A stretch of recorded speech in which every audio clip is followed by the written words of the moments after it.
been waiting, baby. Finally! Go, go, go, go! It's happening, isn't it? It's really happening. Go, go, go! This is the moment of truth! Yeah. Oh my God! Okay, it's happening. Everybody stay calm. I think I got my swagger back. Oh! Holy crap! Holy crap! These are tears of joy. Yes! That's awesome!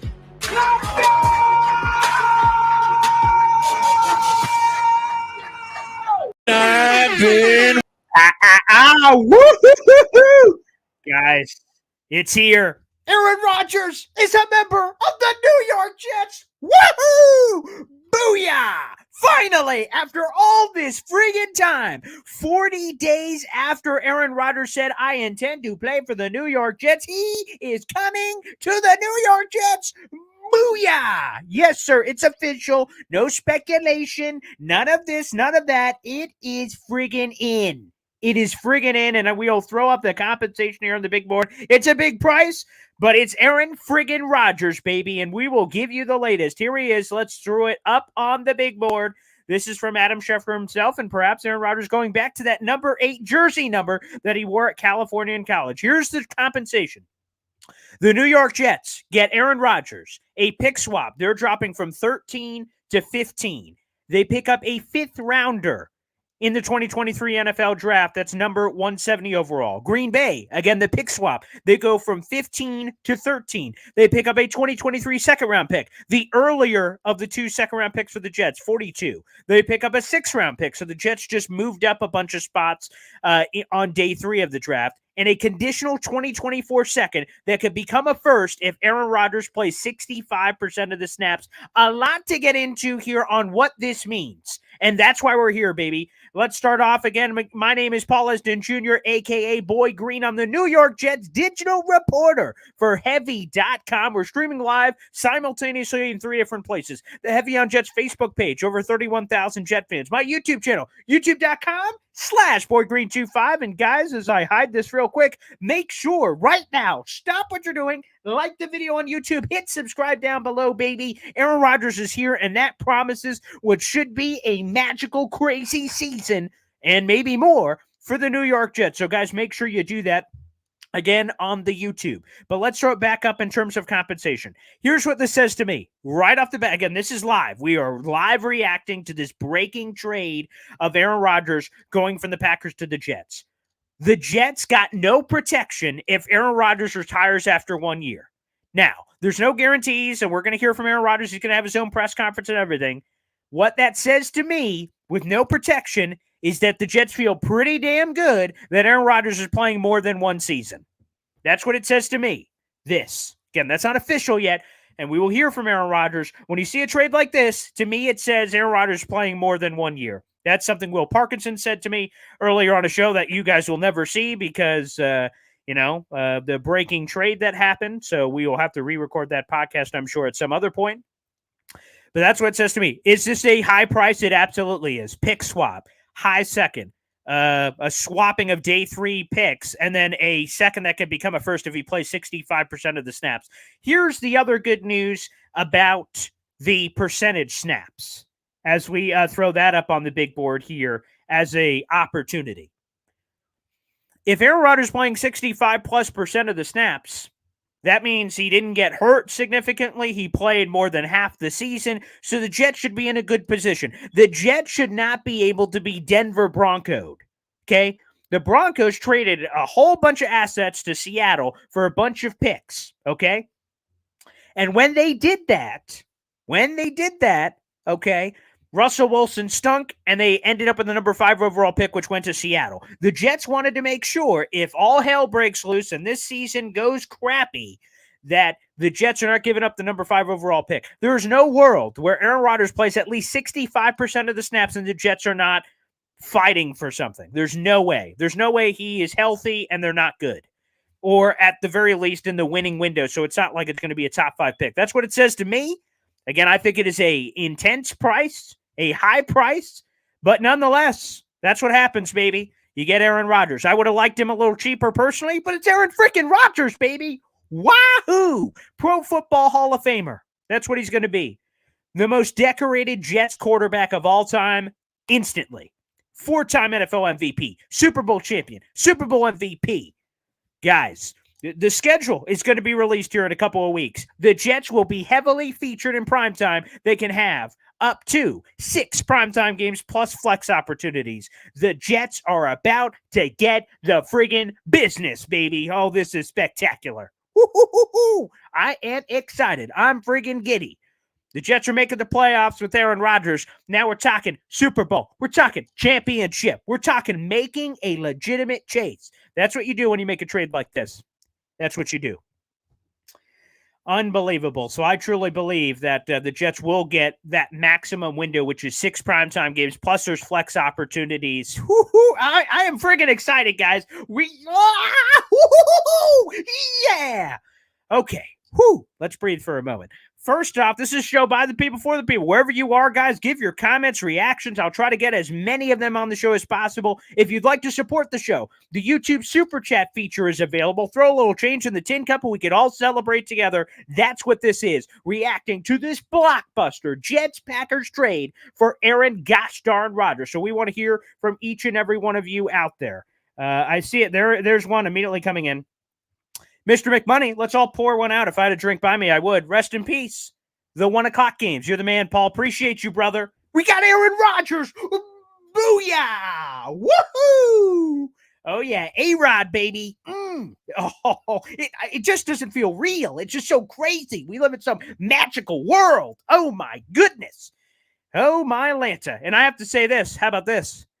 My Twitter got hacked, obviously, 37 days ago, for those who don't know, and it got unlocked yesterday morning, right before the Aaron Rodgers trade. Thank you, Elon Musk and the Twitter gods. I was hacked for 37 days, finally broke through. Booyah for this. So I appreciate it. Thank you. But yes, 1 o'clock games, guys. They're a thing of the past. At least while Aaron Rodgers is here, they're getting. To open the season, they're going to be on Sunday Night Football. They're going to be on Monday Night Football. Oh, yeah, it's going to be crazy. It is going to be wild, Mr. McMoney. It's going to be wild. Enjoy the primetime games, baby. Hey, Lamone, my Packers guy, what happened to your neck? My neck doesn't exist. That's because I've sacrificed it to the gods for Aaron Rodgers. That's why, baby. All right, let's see. Wow, we've got hundreds of comments in here, so we'll try to go Super Bowl bound. Yeah, damn right. You make a move like this, we're going to the chip. We're going to the ship. We're going to the ship. Yes, sir. Yes. Oh, God, this is going to be fascinating. Guys, we go back to 2008. A lot of people look at that 2008 season and look at it in disgust. I look at it as, wow, we were relevant. We were in the running. And, man, now Aaron Rodgers can help us take over the top. Aaron Rodgers is a Jet, baby. Unbelievable. Let's go with some questions. Do the Jets still look at taking a tackle in the draft? Absolutely. You dropped to 15. Again, this is a unbelievable package. In case you're just joining us, here is the full package. The Jets are getting Aaron Rodgers. Pick swap from 13 to 15. They get a 5th rounder this year. Let's go to the Packers. They obviously get 13, going from 15 to 13. They get 42. A Jets 2nd rounder. They get a 6th rounder. So it's a day 3 pick swap plus a 2024 second that become a first if Rodgers plays 65% of the snaps. Again, that indicates to me that Rodgers playing more than 1 year. So they gave up a lot. There's no question. But could they still look to take a tackle? Absolutely. That's on the board. JSN is on the board. And also signing Connor McGovern earlier today makes center less of a need at 43. I would still do it. If John Michael Schmitz is there, I would take him. But at 15, you can probably, what the Jets will probably do, to be honest, they could trade back from 15 and try to recoup some of the picks that were lost. So teams that want to move up crazy, the Jets can drop down to the 20s. We'll evaluate actually some trade value packages this week on Heavy on Jets leading into the draft.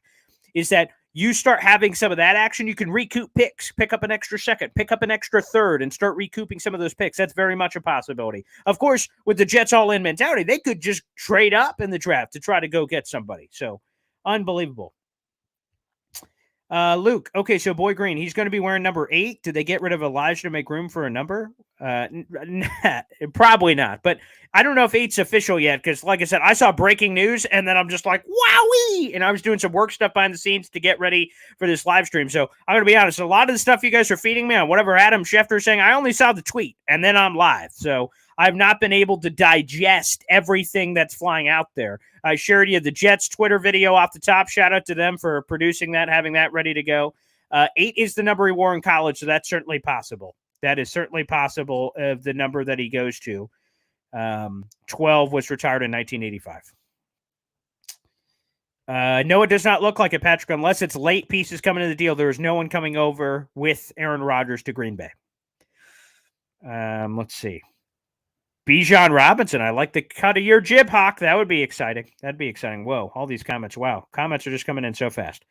So yes, but man, I am so freaking excited. This is so amazing. Aaron freaking Rodgers. Wow. This trade is juicy. It's sexy. Aaron Rodgers, Jets. But buys as soon as the jersey number is revealed by Rodgers, we're all buying the Rodgers jersey, baby. Let's dive in. I am giddy. Who do we get at 15? Again, and now it seems like really Jalen Carter won't be there at 15. That was one of my dreams. He won't be there. That is too far. That is too far. But Kalijah Cansey, maybe. Offensive tackle. JSN, if somehow he's on the board. I'll be interested to see what the Packers do at 13, that they wanted that as part of the deal. Scott says, I'd give them whatever they wanted. We can now leave last place. And that's kind of how I feel, is like, give me Aaron Rodgers and let's go. We can haggle. And obviously the two sides have been for some time, but obviously something pushed it over the goal line. Wow, we're getting a lot of super chats and I love it, guys.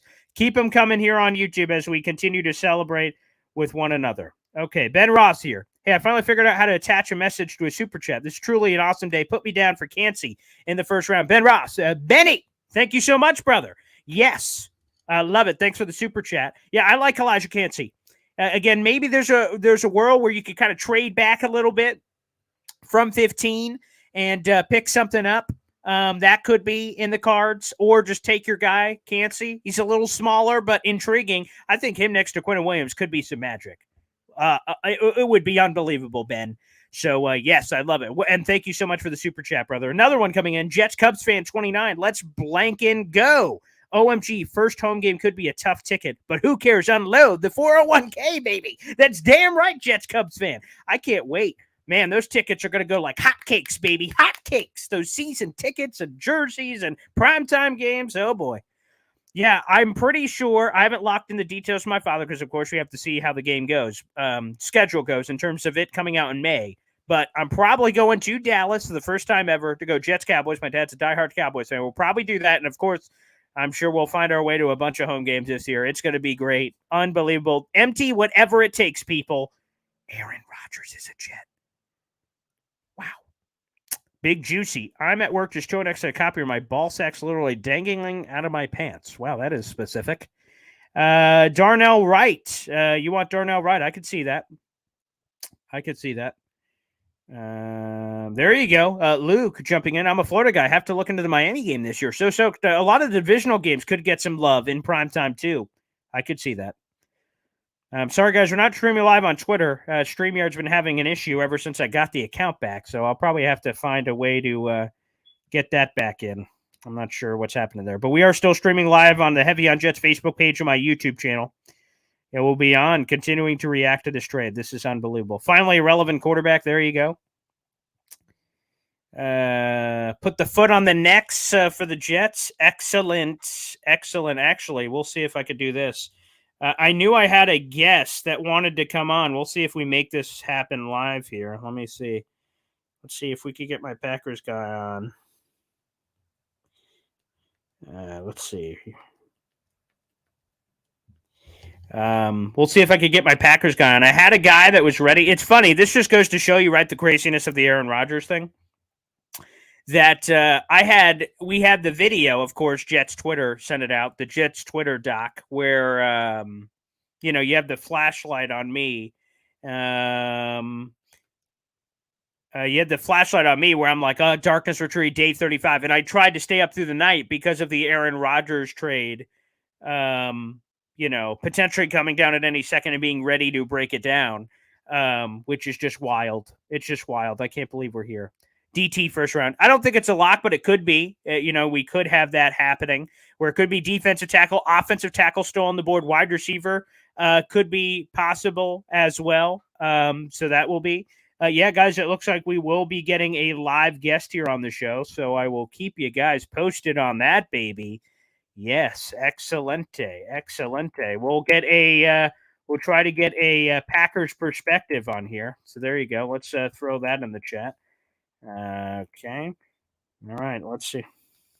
Okay, you have a link in DMs. Okay, we will see if I know we're doing this live. This is kind of crazy to get a Packers perspective on the show. We'll get that here in just a few minutes. So Joe Bartle will be joining us.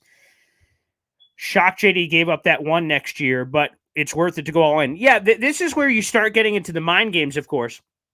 So it's technically a 2, but obviously very reachable number 1. Joe Douglas. This is unlike Joe Douglas. And a great point, Eddie, that Joe Douglas has never made a trade to acquire a big talent for a bunch of picks. So it'll be interesting to hear ESPN number 8 official. Cool. Awesome. Like I said, you guys are going to be breaking news to me as we're happening. So no Namath 85, or excuse me, no Namath retired jersey number is going to 8. I'm sure Elijah Moore really appreciate that. But back to your comment real quick, Eddie. Yeah, again, Joe Douglas has never made an aggressive trade of this nature to bring talent in and sacrifice a lot of picks. It'll be interesting to hear that press conference, which, by the way, here's a funny thing. The Jets pre-draft meeting was scheduled for tomorrow about the draft. Joe Douglas and everybody, he's supposed to speak tomorrow.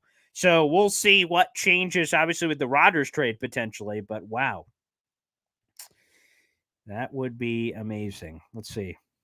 I can't believe it. I can't, guys. I'm just so in shock right now. This is an unbelievable world we're in. Aaron Rodgers is a Jet. Wow. Okay. Let's see. So many options with McGovern on the board. Absolutely, the Jets do have a lot of options there. So with it, you don't have to take center, but you could. That's certainly on the table. Paul, what are we doing at center besides McGovern? Whippler, 3rd round, although we don't have a 3rd rounder, so the Jets would have to either trade back from 43 or trade back from 15. Either of those are possible. Those could happen. So that's, again, of course, the Jets could just run it back with McGovern. So that could be possible as well. Timothy, and who are free agents still that might sign after draft? Rodgers is here. Again, we'll have to look through some of the names that I think people were interested in, like A'Shawn Robinson. He joined the Giants. A'Shawn Robinson signed with the Giants, so the Jets lost out on him. Obviously, they lost out on Calais Campbell, Fletcher Cox, and some of these other guys. But now that he's here, obviously the recruiting and everything is wide open in everyone's face, so that should help. I bet Rodgers is committed coming from Franco. Yeah, I believe so as well. It has to be for this trade to go through like this. The number is officially 8 from what I'm hearing, Dane. So the number is 8 according to ESPN confirmation. I can't confirm it myself. I've been live on here with you guys, but I'm trusting the information that's coming in here for sure. Timothy, we have 2 5ths. We could trade up if we need to. That's true. We do have 2 5th round picks now, so that's potential ammunition, and you have some picks in the future. Dark Soldier, crew! Aaron Rodgers is friggin' here. If JSM is there at 45, I think they grab him. The Jets have 43. Packers have 45, but maybe Packers could. Let's see. And Ndamukong Suh, he actually just trashed the Jets, actually. He joined the Rich Eisen show, and Rich Eisen said, Jets? And he went, nah, I don't think the Jets are a contender with Aaron Rodgers. So, actually, I would have loved Suey. I thought Suh would be great. But, yeah, he actually destroyed the Jets and said, nah, they're not a contender with Aaron Rodgers. So, I would doubt that they'd turn around and say, actually, they are. Like, that'd be a weird press conference.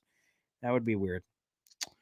Okay. So here we go, guys. I told you we're just live reacting to this thing, and I just see him pop in down there. We haven't really done this live thing before, so I'm reacting to it. Let's get a Packers perspective here. This is a good buddy of mine, Joe Bartle. He does great work, fantasy football. I got lost here. I just saw him down there. So let's bring him in. This is Joe Bartle, and let's bring him right here on the show. Joe, I mean, it happened, and it happened here on a Monday. I'm losing track of days here. Monday, Aaron Rodgers, he's a Jet. We talked about this some time ago. Joe, reaction as a Packers guy.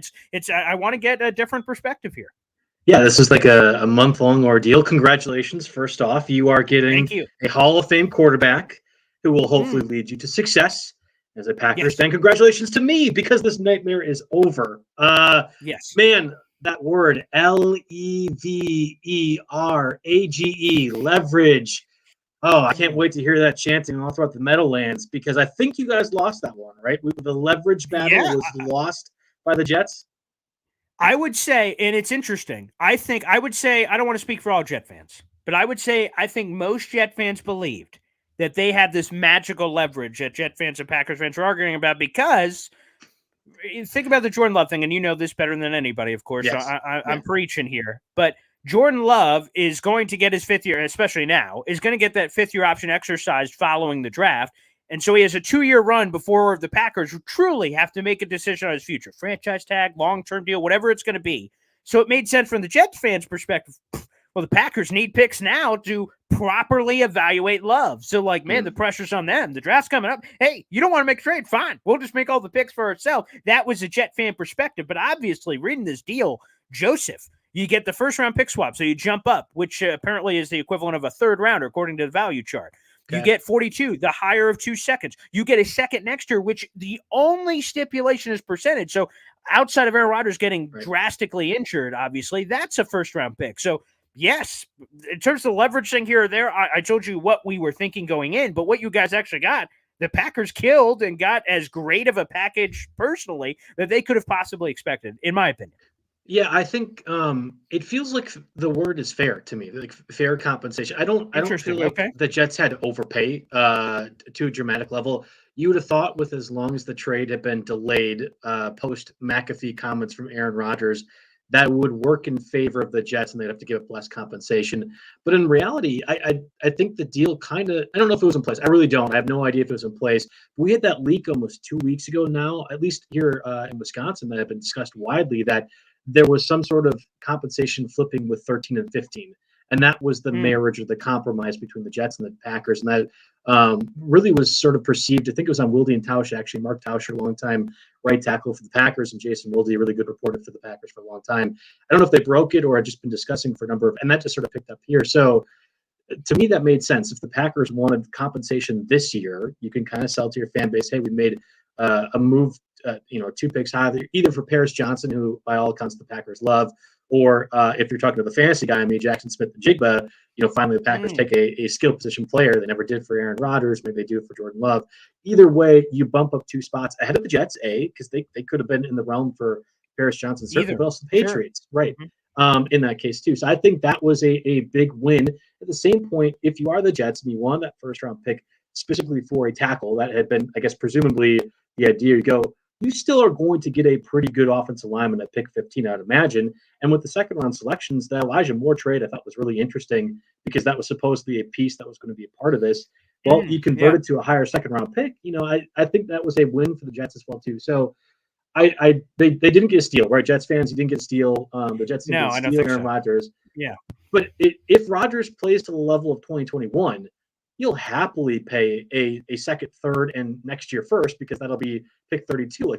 That's the whole point of this deal. Right. Is the Jets defense is one of the best in the league. They went out and got a lot of other players and already had a pretty darn good skill group in my mind. I don't think are missing much from the offensive line. The Jets are suited to be one of the best teams in the NFL if Rodgers plays to the level that we anticipate. Unbelievable. And I'm just trying to take it. I'm just like we both do shows, for a living. So we're doing all kinds of every time words are coming out of your mouth that like the best, the this, the that, it could be pick 30. Like I'm just trying to separate myself, like my spirit leaving my body and then watching us having this conversation as fans are going crazy here in the comment section. Like my brain is just trying to wrap around that very thought. I have to ask you this, Joe, and now you don't have to sell it to me. The trade's done. So it's not like we're making a fantasy trade here. You're like, Paul, come on, you need this. And whispering sweet pleasantries in my ear. You don't have to. The trade's over. So you can say, suck it. We got one by you. We're going to Russell Wilson your ass like what happened to the Broncos last year. Like you very easily could do that. So the problems, quote unquote, that Rodgers had, again, it's funny. We've talked about this, Joe, in the past, that like the Packers have had Brett Favre and Aaron Rodgers back to back, this great run of quarterback play. So spoiled on your end, and the Jets have had like nothing at quarterback for a long time. So one of the things that has popped to me is like Packers fans going, man, Rodgers had a rough year last year. Yeah. And Jet fans went, let me take a quick gander. Rough year. That's a top 5 year in our history. So let me just ask you, is there this precipitous Rodgers drop-off? Can you excuse the hell out of it, out of all things that were going on in Green Bay land? Give us your Packers perspective on that.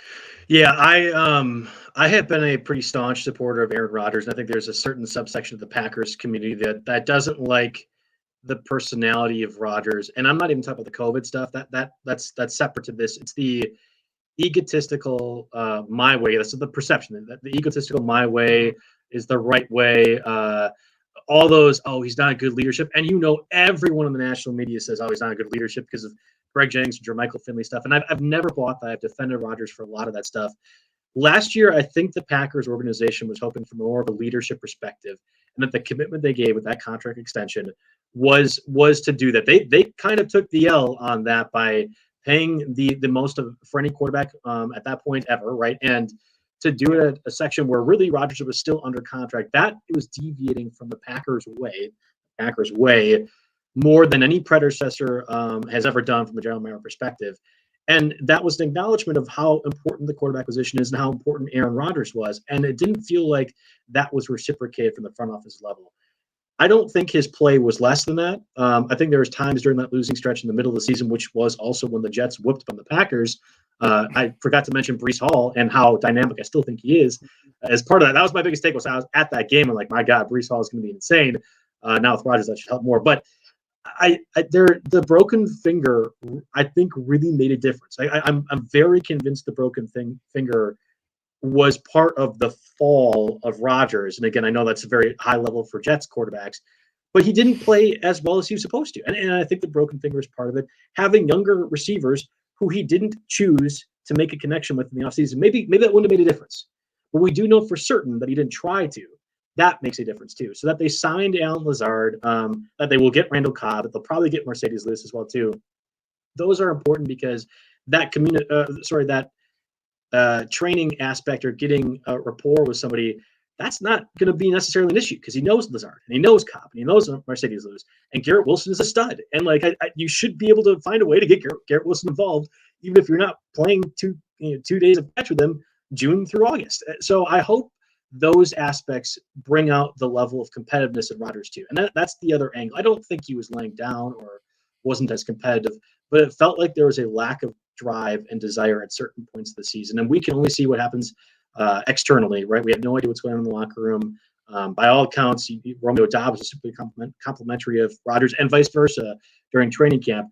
But the Packers expected a commitment from an organizational perspective to Rodgers to help develop Christian Watson and Romeo Doubs, and he just didn't choose to for whatever reason. You're allowed to. At 39 years old, for as successful as Rodgers is, you're allowed to. But that also becomes a bit of a hindrance when you're talking about why he didn't perform up to the level of expectations last year. It's going to be the biggest question, I think, in New York.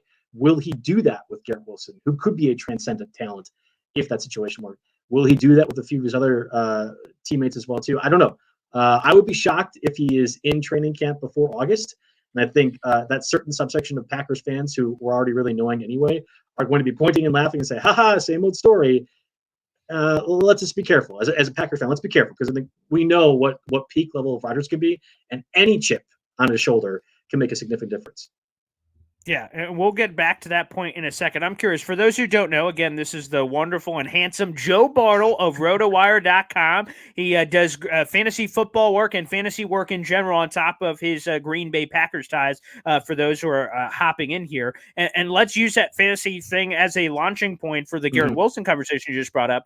He won the Offensive Rookie of the Year, had 1,100 yards with 4 different quarterbacks. And Jet fans know that stat because, well, we're Jet fans, of course. But people around, Joe Flacco, Zach Wilson, Mike White, and Chris Strevler. Those were the 4 quarterbacks tasked with throwing the ball to Garrett Wilson, and he figured it out. Not all wide receivers figure it out when they have crappy quarterback play around them. Aaron Rodgers has entered the chat. Joe, for a living, you do fantasy sports projections and all the like, and you join our wonderful radio show here locally, and we're talking about it. What can you put into words for Jet fans who are listening on the edge of their seat? Like, what could it mean? Because we don't see great quarterback play. We just don't see it. So, again, my brain of Aaron Rodgers in a Jets uniform throwing the ball that won't just hit the ground. It's hard for me to even get past that point. What is Garrett Wilson with Aaron Rodgers in your fantasy projection opinion of what he can be in 2023?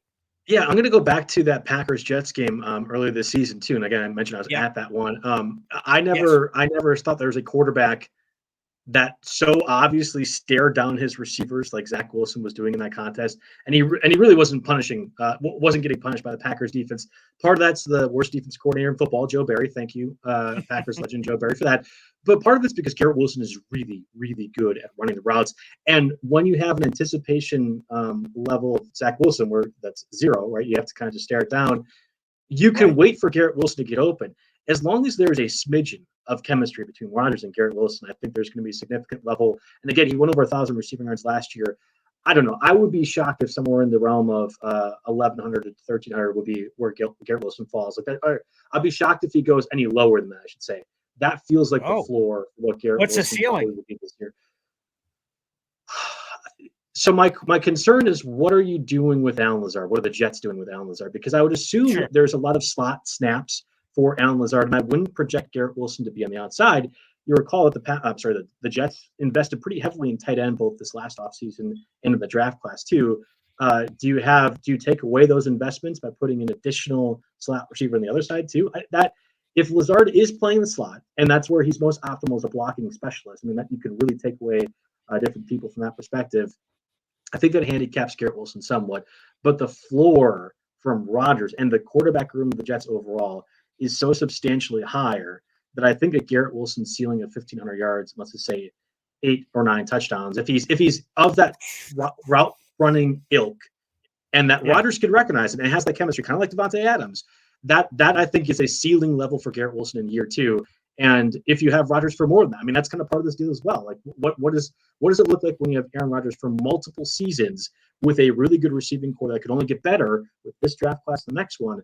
It's really enticing. And by the way, you theoretically keep Corey Davis in this equation too, who is off the limit as part of being that Packers deal as well. I don't know if he'll be a cap casualty or whatnot, but I mean, that is a really, really good receiving core. And again, if Rodgers has any sort of drive to develop and work with a guy like Garrett Wilson in particular, who has the route running savviness and speed, I think the sky is truly the limit for what he could do next year. Again, we're still going to Joe Bartle here. We're live reacting. You can read in the gosh darn headline, Jets, Packers, blockbuster trade. It's happened. We're not speculating. What could the trade look like? The trade is official. The trade is in, baby. We are reacting to that very trade. And let me ask you the other piece. You've mentioned it a little bit in your conversation.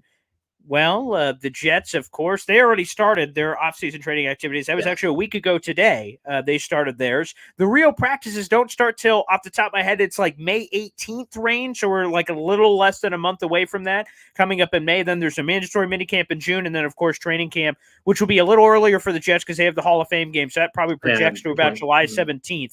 So that's a unique twist to that. Let me ask you, Aaron Rodgers, and you've mentioned Packers fans not being great fans of Aaron Rodgers going, blah, I'm doing my own thing. He was on that one island with the babes and the actors and the actors. I'm like, whoa, there he is on social. There he is. Do you think that there is maybe like this gut thing, like Rodgers, like, all right, let me send a good message, brand new team, brand new place. I've never been anywhere, obviously, outside of Green Bay. I'm going to be showing up to these things and doing this. Or is it, I'm Aaron frickin' Rodgers, baby. You guys can fly up to Malibu. We can do a little something. I'll be there when it matters. What's your gut say about this? How dare you insult Top Gun 2-star Miles Teller, who was with Aaron Rodgers in Cancun along with his girlfriend as well, I guess fiance at the time. That's the hardest part for me. So again, I recognize where you guys are at as a Giants fan. I'm sorry, Giants fans. How dare I insult you like that? Jets fans. Where we're at with the quarterback. Like, even if you get 0 practice, Aaron Rodgers, it's still probably the best quarterback you've had in the past decade. So exactly, I recognize that.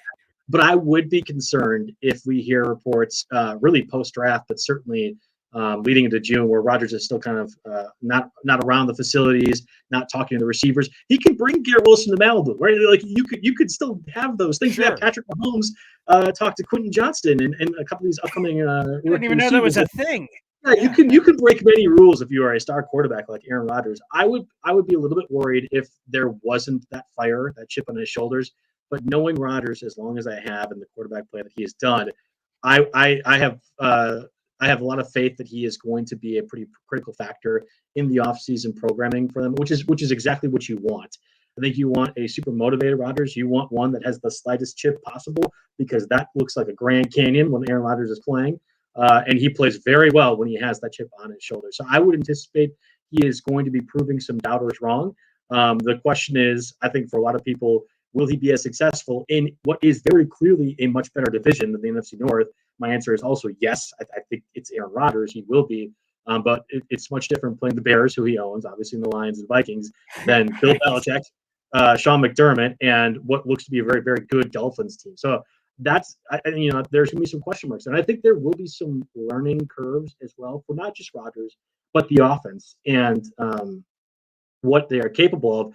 My real question for you, and I'm curious what your thoughts are for this, Paul. Yes, please. If we are saying Rodgers struggled, and this is not me, but there are a lot of people, probably more than just the bad Packer fans, who are saying Rodgers struggled at times because he was calling out of Matt LaFleur's plays.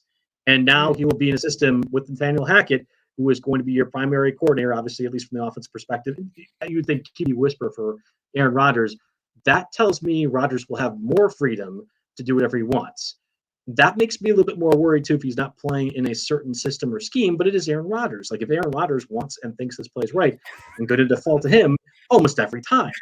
That's just going to be the issue. And I think Matt LaFleur is certainly hoping that Jordan Love looks really good, because there won't be any concerns about who's calling plays. It will be Matt LaFleur doing so. There's a lot of credit that is going to go around with this, depending on who actually is successful over the first two and a half months of the NFL season. And I'm curious, what happens if there is a little bit of struggling going on? Do you feel like the media is going to blame Nathaniel Hackett, or is it going to be more of like we're just working things out with Aaron Rodgers, we're going to get there? Because that has been a wide criticism for him, really, since that Matt LaFleur tenure, is that Rodgers is calling he's checking out of the plays that LaFleur is calling often, and it's been reasons why fourth and short becomes a 30-yard bomb on a 1v1 trying to get a pass interference when we just want to get a first down. Like, that happens all too frequently, and often some have been blaming Aaron Rodgers for that kind of thing. Yeah, I'll say right off the top, the thing that I feared, because, obviously the Jets had Mike LaFleur, not to be confused with Matt LaFleur, the younger brother of Matt, and he was the offense coordinator last year for the Jets. One of the issues that happened is he got into tay-to-tay with Elijah Moore, where Elijah Moore told Mike LaFleur reportedly to go F himself in the middle of practice, and they got in a big tiff. Obviously, Mike LaFleur, super inexperienced. His first play calling experience of his life was this job with the Jets. Mm-hmm. And as we were heading into the offseason potentially, and Jet fans are like, man, should they keep him? Should they not let him go?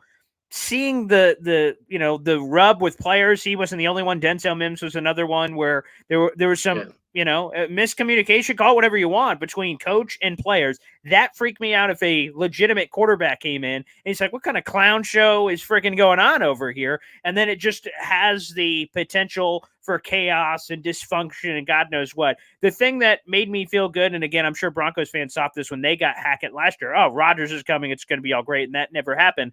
I just felt like with Hackett, 3 years in Green Bay, the latter two of which were both MVP seasons for Aaron Rodgers, I feel like there's just going to be a good thing there. Although the thing you can speak to with the Packers side of it, from what I've understood talking to Packers people, is that Nathaniel Hackett, for a lot of it, serves sometimes as the good cop, bad cop with Matt LaFleur. And so Rodgers could come and lean in and vent to Hackett like, oh, man, yeah, 100% a bridge, and be like, man, this LaFleur guy, what an asshole. And then like Hackett's probably perspective, it's like, yeah, what a jerk, man. Like, I'm with you, man. I'm with you. So like, but now being the lead guy, he has to play both the good cop, bad cop role with Rodgers, which I don't believe he played previously, from talking to Packers people, from what I understand. So that, to your point, there could be a little bit of rub there, because who is that guy then? Who is the guy that Rodgers is leaning into? Because it doesn't sound like there's another person, at least right now, on the staff that jumps out to mind. Yeah, I don't know if it's just because I was watching this before the trade happened, but it feels a little bit like Ted Lasso, his third season, where we're talking about the smaller coach, whose name is escaping me right now, Nate the Great, going obviously to a different situation, looking good as a upcoming and fledgling coach, and then you have Ted, who's maybe not as coordinator, doing as well in that capacity. And you could argue about if Ted was actually a good coach in the first place, which has been my whole issue with the franchise and the show. But I do kind of wonder, this elevates Nathaniel Hackett too. This makes Nathaniel Hackett the Nate the Great scenario, if we're going to cross comparison with Ted Lasso, because if Rodgers does look good, Nathaniel Hackett is actually really good. And man, that Broncos thing was dysfunctional, but it wasn't Nathaniel Hackett's fault because look what he did with Aaron Rodgers. There's a lot to lose for a lot of people in the front office, certainly, but also with the coaching staff of the Jets. And I think there's all the right reasons to bring Aaron Rodgers on, but we're talking about a massive personality, a massive player, and rightfully so. But what does that do to the locker room? How does that impact things? And is it really like, oh, we hated Zach Wilson so much that literally anything's better? Because that might be true. And I know from the fans' perspective, you're Jack, and you should, absolutely should. Yeah. But there's a different aura now that you are operating in when you have Aaron Rodgers in your sphere. And that counts for the Jets organization, that counts for the front office, that counts for the coaching staff, that counts for the fans too. There's a different place. You're all happy to be in that spot.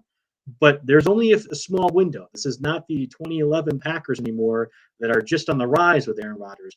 We are 39-year-old Aaron Rodgers, who has on multiple occasions over the past couple of years mentioned this might be his last season. You only have a certain amount of time to be successful. That's where I'm hoping that if Rodgers does show up to training camp, we can kind of alleviate some of those concerns. Or not training camp, but OTAs, things like that. Yeah, that's alleviated a little bit. So I don't know. That's the only part that makes me nervous. The trade might have been a loss from the Packers' perspective. I'm sorry, from the Jets' perspective. The Packers might have won this trade, even though I think it's a fair compensation. The Packers lost the situation last year when they chose to re-sign Rodgers instead of trading him to the Broncos for that Russell Wilson package. From that point forward, ransom, right? From that point forward, this has been a lost situation for the Packers. So as a fan, I'm happy that we're finally done with it. But that does not mean I'm happy that we're moving from Aaron Rodgers, who I think is the best quarterback of all time for the Packers. And I have been there with Favre. I have went to many a Rodgers game. You know, we are well aware of the history of Bart Starr as well too, and a lot of other legends at Green Bay. You guys are still getting a very, very good quarterback. And I think it was a fair compromise. The move for 13 to 15 was significant, and I think made a big difference for Brian Gutekunst, the general manager. But I think the compensation, at least from next year's picks, matters a little bit too, and that the protection aspect isn't quite there. I don't know if you know these details yet, Paul. Is the contract for Rodgers different now? Like, are the Packers having to pay X amount of his money for that trade, or has that been renegotiated as well too? Because I think that's kind of a lost part of this from the Packers' perspective is the immense amount of cap space they might get, but I haven't seen those details yet. Yeah, I will be honest. So news happens, right? I have an intern who apparently must have Ian Rappaport or Adam Schefter's. That's right. There we go. I do not. So I get this intern. It happened. And I'm like, no way. And then I immediately start to go to confirm. I'm like, oh, that happened. And I immediately have to go to my work. I'm like, work, we got to do it. We got to do a live show immediately. And then I'm working with them behind the scenes for graphics and everything else. So we're putting it all together. So all the people that are all these wonderful comments we've been getting of people giving us intel, like, oh, wow, number 8's official. ESPN said it. Okay, he's moving from jersey number 12 to jersey number 8. Great. I've been getting the live feeds in here. Someone earlier, so I have no way to confirm this, said that Aaron Rodgers is going on a rework deal, but I've yet to confirm that myself. So a lot of the news and bits are coming from fans. So unconfirmed nuggets there from that perspective. So after this live stream, I take a second to go, whew. All right, what the hell is everyone saying? Schefter, Rappaport, videos, right, shows, everyone doing all that. That's when we'll get a deeper dive. But I do want to ask you a follow-up to the news that came in. One of the reported, snafus in the trade negotiations was Jets say, hey, if Aaron Rodgers plays 1 year, well, we want some 2025 protection from the Packers. Obviously, for those who do not know, that was not included. My initial gut said this. I want you to tell me if I'm right or wrong, if you can, or undecided. The fact that there was no protection in 2025 and that the only condition on the 2024 pick, which is a second rounder, go to a first rounder, is playing percentages, which is 65% of the snaps. If he plays that, Packers are getting a first rounder next year.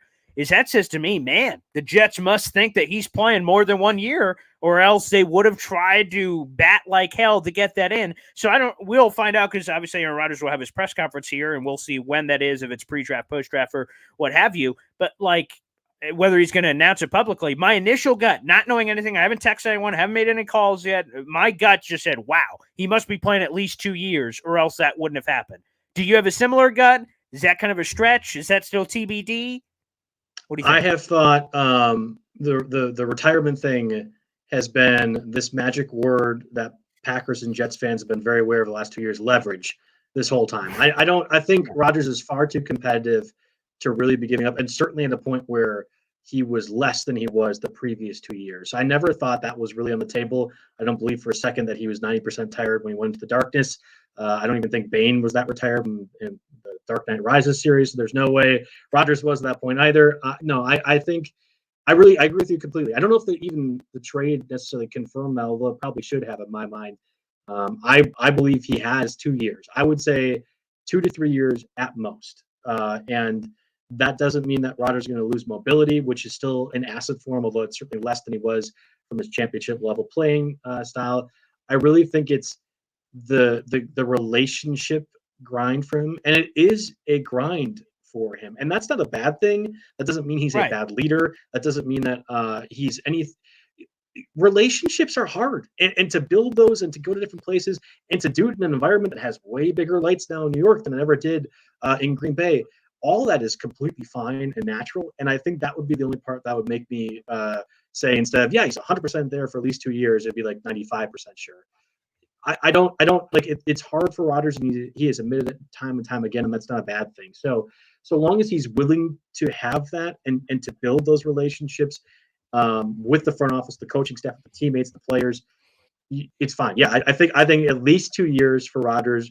I would be betting, like, if there's plus money on how long is Rodgers with the Jets, it's at least 2 years as opposed to one. I would be taking that over every time. All right, and last one here, Joe, before we get you out of here, you have hundreds of Jet fans in here live, and I'm sure hundreds of Jet fans and thousands perhaps after the fact that will be watching this live stream. Any message, as a guy who was with Aaron Rodgers for a gajillion years there in Green Bay, and now Jet fans, outside of the national perception of him, are getting him for the first time ever, obviously. Any message to Jet fans on the Aaron Rodgers experience, watching him play, all the hubbub for ayahuasca and everything else, Pat McAfee and everything else on a week-to-week basis? Is there any advice you could give Jet fans before we fully embrace this experience? There's 2 words that are coming to mind, and the first is a vintage Rodgers one, RELAX. It's a spelling lesson here at this point, but relax, right? So nice. there's going to be a lot that comes with Aaron Rodgers, lots of good, some bad. There's going to be a lot, and instead of overreacting to everything, which is what we do, everyone does, and certainly us in the media perspective, we want to, and we thrive on overreacting. Let's take a breath, relax. It's going to be okay because you have Aaron Rodgers. And then the other part is just embracing the magic, because there is magic with Aaron Rodgers when he steps on the field, when he throws the ball. I think every interview that you get with McAfee, whether it's a good or bad one, there is magic with that. I embrace the magic part of it because it really is special. It's what made Rodgers, I think, as beloved, and he will continue to be beloved. Whereas the Favre breakup last time, right, going to the Jets, really split the state, and I think had a lot of people divided as to what we're supposed to feel. A lot of people might be happy that Rodgers will have left and is gone, but almost everyone here is going to be very appreciative and thankful and happy for the moments and the times they had with Rodgers. And I think that's what you're going to be able to experience as well too. It might be fleeting, right? Only 2 years or whatever it is, but there will be magic, and you should embrace that magic with Rodgers. I'm going to be rooting for him. I'm happy that this is done because the Packers need to move on. I think this was the right thing for the organization. And we didn't even really talk about this. You had mentioned you have 2 years with Jordan Love. I think the Packers, actually, the next move by the end of draft, will have an extension in place for Jordan Love. Essentially wanted to protect themselves in the event that Jordan Love does what Rodgers did his first year and look good, even though they go 6-10. There will be an extension. I would assume like a 4-year deal, but it'll be funny money that will just protect them for the 3rd year, essentially. Embrace the magic and relax. Okay. All right. Well, Joe, I'm looking forward to, doing this once again in 15 years when Jordan Love is traded to the Jets to keep this going as our next quarterback. We'll both have gray beards by that point. We're way too old for that. That's true. That's true. But nonetheless, Joe, it's funny for people who don't know, breaking the fourth wall here, that we talked again. Well, we also didn't know it'd be on April 24th, I suppose, that we would say, hey, you reach out to me and said, hey, Paul and I are going to be doing all this craziness with the Rodgers thing. When it happens, hey, man, hit me up. And in my head, I'm like, all right, cool. Joe will be on that crazy emergency podcast. And then all of a sudden we get to hear live right now. And I'm just going, wah! And then I'm like, oh, I just saw Joe tweet at me. I'm like, Joe, Let's go. let's do it. Boom. It's time. So appreciate you stopping your life to jump on here. It's amazing. I'm sure we'll have many conversations, obviously, of course, for the radio show, but even later about more nuanced conversations as more details and everything else continues to come. But Joseph, thank you. Thanks for hopping on, man. Yeah, no problem. It's a great day for Jets fans. It's a good day for Packer fans. But most importantly, it's a good day for the NFL because we're finally done with this and we can focus on much better things than what's going to be happening in a trade 2 months prior. So congrats to everyone because we won. Yeah, 100%. And the NFL schedule makers. That's coming out in May. That would have been really weird if we're still going, that would be pretty cool if the Jets have Aaron Rodgers. Finally, that's all put to bed and we can embrace this fully. So I still have to pinch myself. I still can't believe we're having this conversation right now, but apparently it has from my people are telling me off camera. Yes, indeed, he is a Jet. So I'm looking forward to that. Well, thanks, Joseph. Thanks for jumping on, brother. No problem. Thank you for having me on. There he is, Joe Bartle, joining us here on the show. Thanks, everybody, for tuning in for today's show. Awesome, crazy live reaction. We're going to have so much. We have a lot of great guests set up for you for the week. We'll be talking about this Aaron Rodgers trade, more details to come out. Again, we wanted to hop on live, and I hope this was a celebration, Jet fans, for each and every one of you, because this is going to be a special season. I started this YouTube channel in 2020, the second year of Adam Gase, and what did the Jets go 2-14? I remember that year fondly, not so fondly. Fast forward to now, 2023. This has a chance to be a special season, primetime games, relevant in the mix. Here, this just coming in. Jets plus 225 to win the AFC East. Second place, AFC East divisions. Come on, guys. This is exciting. Let's freaking go! Woo-hoo! Yeah! Booyah! Oh, yeah. It feels good. All right, anywho, guys, we'll be back on later this week. Like I said, whether you're watching live or after the fact, like the video, hit subscribe. We're getting closer and closer to 5,000 subscribers. We got our live draft show coming up on Thursday. That just got a little spicier. We'll be live here on my YouTube channel at 7:45 on Thursday. It'll be a live watch party with special guests. Hopefully, you guys can join us. I'll be on with Buffalo on Wednesday night at 9 o'clock. We'll have a live stream then as well. Guys, thanks for tuning in, and we will see you next time. Peace.